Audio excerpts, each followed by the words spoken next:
Vous regardez l'invité de la rédaction sur la panafricaine Média et merci de nous rester fidèles. Aujourd'hui, nous nous intéressons au rôle des incubateurs dans la formation et l'accompagnement des jeunes entrepreneurs. Ces espaces offrent un environnement propice à l'innovation et à la création d'entreprises tout en fournissant aux jeunes porteurs de projets les ressources nécessaires pour transformer leurs idées en réussites concrètes. Pour en parler, nous recevons Madame Fabienne Andrade, coordinatrice d'accompagnement à Concret SAS. Merci d'avoir accepté notre invitation. Je suis ravie d'être là. Merci beaucoup. Madame Andrade, tout d'abord, pourquoi les incubateurs sont-ils considérés comme un pilier essentiel pour la formation des jeunes entrepreneurs ? Alors, vous l'avez dit tout à l'heure, les incubateurs vont constituer un peu comme des cadres dans lesquels les entrepreneurs pourront évoluer. Mais ces incubateurs-là vont offrir à ces entrepreneurs soit des ressources matérielles, financières ou tout simplement des locaux ou des accompagnements, c'est-à-dire de la formation, du coaching, du mentorat, etc. Donc, ces incubateurs vont constituer tout simplement une sorte de proposition de ressources et mettre à disposition ces ressources-là aux entrepreneurs pour les aider à se lancer de manière beaucoup plus sereine et beaucoup plus tranquille avec un ensemble de choses qui leur seront proposées. Comment les incubateurs collaborent-ils avec les entreprises et les organisations pour favoriser la formation pratique des jeunes entrepreneurs? Alors généralement avec les entreprises, ce qu'on va faire, c'est qu'on va pouvoir, au sein de ces entreprises-là, pouvoir demander soit au CEO, au directeur ou aux membres de cette entreprise qui pourraient partager leur expérience aux entrepreneurs pour leur montrer un peu comment dans un secteur donné ou un autre, est-ce que ça fonctionne, quel a été leur parcours, quelles ont été leurs difficultés. Donc ça va relever souvent de pouvoir prendre un profil qui sera comme un mentor. Quant aux organisations, elles vont souvent constituer des organisations qui vont être des bailleurs, qui pourront soit financer des subventions, soit financer des entreprises, etc. pour les aider dans un secteur ou un autre à pouvoir avoir une ressource qui leur manquait. Et ça peut parfois être de l'information, des données, pouvoir mettre en place des programmes. Souvent, des organisations vont organiser des programmes d'accompagnement, de formation, des ateliers pour la capacitation de ces entrepreneurs en compétences techniques ou tout simplement en compétences de gestion d'entreprise. Et quel rôle jouent les mentors dans ces structures et pourquoi sont-ils essentiels pour le succès des entrepreneurs?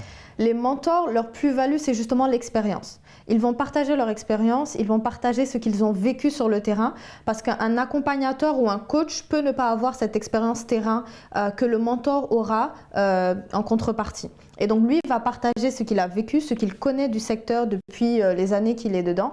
Et voilà, en général. Et comment les incubateurs soutiennent-ils l'innovation et la créativité? Ça peut se constituer de deux manières. Dans la première manière, soit dans la formation avec le design thinking, par exemple, qui est une des thématiques qu'on pourra aborder lors des formations, d'une part. D'autre part, ça va être plutôt donc comme des laboratoires, on va les aider à développer soit un produit, si c'est un produit innovant tech ou autre, peu importe l'aspect innovation dedans, l'incubateur va pouvoir proposer soit des ressources matérielles pour l'aider à constituer le produit ou le service, va le mettre en relation avec des personnes qui pourront l'aider à développer cette solution si jamais elle n'existait pas, si jamais elle a un aspect innovant que le secteur ne connaissait pas auparavant ou autre. Et quels sont les critères d'évaluation d'un projet par un incubateur avant son acceptation dans le programme ? Souvent, ça va être tout simplement la capacité, premièrement, de l'entrepreneur à bien décrire son entreprise ou à bien décrire son idée. En deuxième lieu, on va évaluer la viabilité. Est-ce que l'entrepreneur réellement a un modèle économique viable, faisable, réalisable sur le terrain? Est-ce qu'il a bien calculé tous les paramètres qui entrent en jeu pour la constitution de ce projet-là? Et généralement, on va également évaluer la capacité de l'entrepreneur à être motivé pour pouvoir faire la formation. Parce que généralement, lorsqu'on parle d'incubation, on parle d'une certaine période de formation ou de coaching ou autre. Bon, période d'accompagnement, on va appeler ça comme ça. Et donc, on va évaluer également la motivation ou la disponibilité ou la disposition de cet entrepreneur à vouloir absolument bénéficier de cet accompagnement-là. Quand on parle des porteurs de projets, les incubés, comment décrivent-ils leur retour d'expérience sur l'incubation, notamment en termes de formation, de renforcement de capacité et de coaching? Quels sont les retours que vous avez après leur passage dans vos structures? Alors, on a deux retours. On a le positif et le négatif.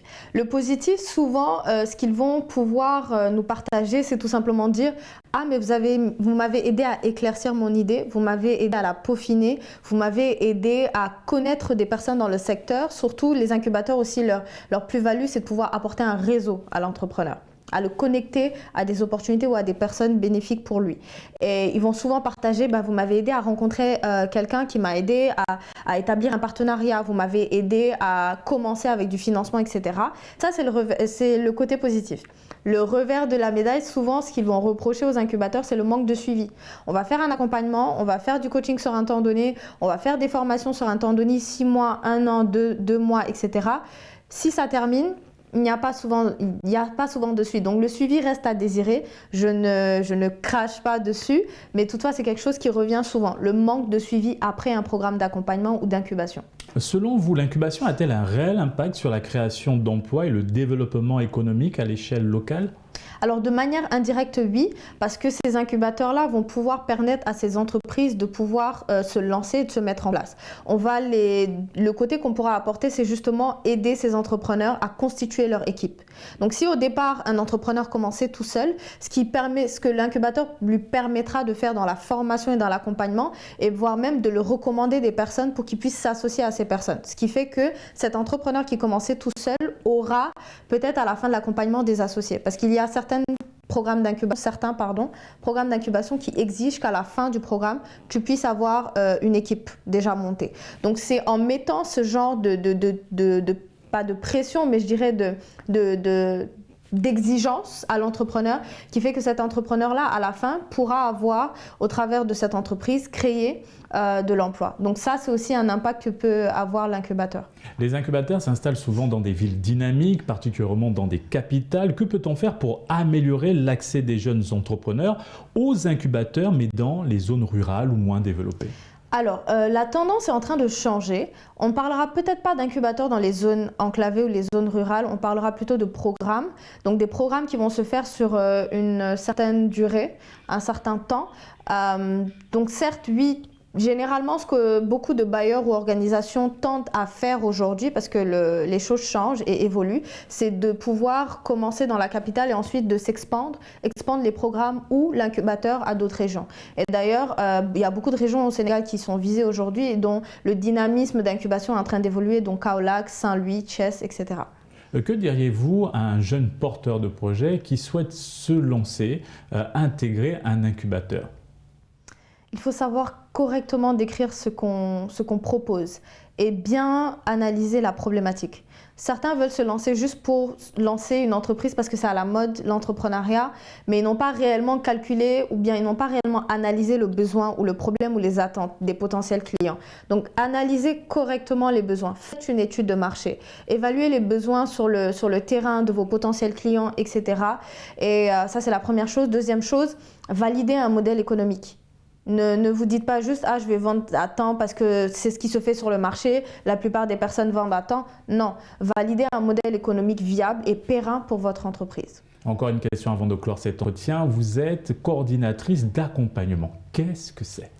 Coordinatrice d'accompagnement, alors ça a deux aspects. Ça va tout simplement, comme le dit le terme, la coordination de programme. Donc ce que je vais faire dans mon rôle au quotidien, c'est de coordonner du début jusqu'à la fin un programme d'accompagnement. Quand on parle d'un programme d'accompagnement, il y a l'appel à candidature pour pouvoir faire des appels à projets. Voir s'il y a des entrepreneurs qui sont dans un secteur donné ou dans une activité donnée, récolter ces projets-là, de pouvoir les insérer dans un programme et de les accompagner de bout en bout. Il y a également la constitution du contenu d'accompagnement. Donc les formations, on va définir les thématiques, on va rédiger au sujet de ces thématiques-là le contenu de formation, etc. On va dérouler la formation, on va la clôturer et on va se charger du suivi après. Donc tout ça, c'est ce qu'on appelle la coordination de programme et c'est ce que je fais au quotidien. Merci Madame Fabienne Andrade pour cet éclairage. Merci à vous. Et c'est ainsi que s'achève cette émission. Excellente suite des programmes sur la panafricaine Média.